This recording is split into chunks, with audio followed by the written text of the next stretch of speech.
हम खड़े हैं इस एक दिव्य औषधीय लता के सामने।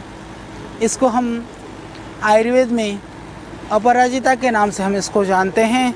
आज का जो हमारा विषय है, हम लोग इसके औषधीय गुणों से रूबरू होने के लिए इस पौधे के सामने खड़े होकर के आपको ज्ञान करा रहे हैं। अपराजिता यानी जो कभी भी पराजित नहीं होती है, वो ऐसी दिव्य जड़ी, दिव्य औषधि।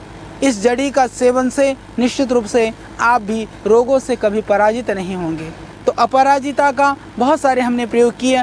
इसकी जो जड़ है उसका एक और प्रयोग है। बहुत बार ऐसा होता है कि जो बुखार आता है और फिर उतर जाता है, तो उस स्थिति में कई सारी औषधियाँ कारगर नहीं होती हैं। तो इसके जड़ को आप निकाल करके, थोड़ी जो ठीक सी जड़ हो, बहुत मोटी जड़ नहीं होती है इसमें, फिर भी आप लगभग इतनी मोटी जड़ को ले लें। ले करके उसके टुकड़े करके और लाल धागे के अंदर बांध करके यदि आप माला की तरह से उसको धारण कर लेते हैं तो उससे लाभ हो जाता है।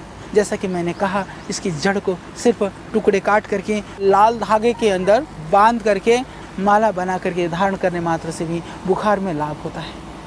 और बार बार यदि बुखार आता हो तो इसकी जड़ को उबाल करके काढ़ा बना करके पीने से बार बार होने वाला बुखार निश्चित रूप से ठीक हो जाता है। यह एक चमत्कारिक प्रयोग है। इसके ऊपर यह एक अनुसंधान का विषय भी है कि सिर्फ मात्र गले में धारण करने से बुखार कैसे ठीक हो सकता है। ठीक होता है, इसमें कोई संशय नहीं है। आप भी प्रयोग करके देख सकते हैं ठीक कैसे होता है। यह निश्चित रूप से हम सब के लिए और जो इस क्षेत्र में कार्य कर रहे वैज्ञानिक हैं उनके लिए एक अनुसंधान का विषय हो सकता है।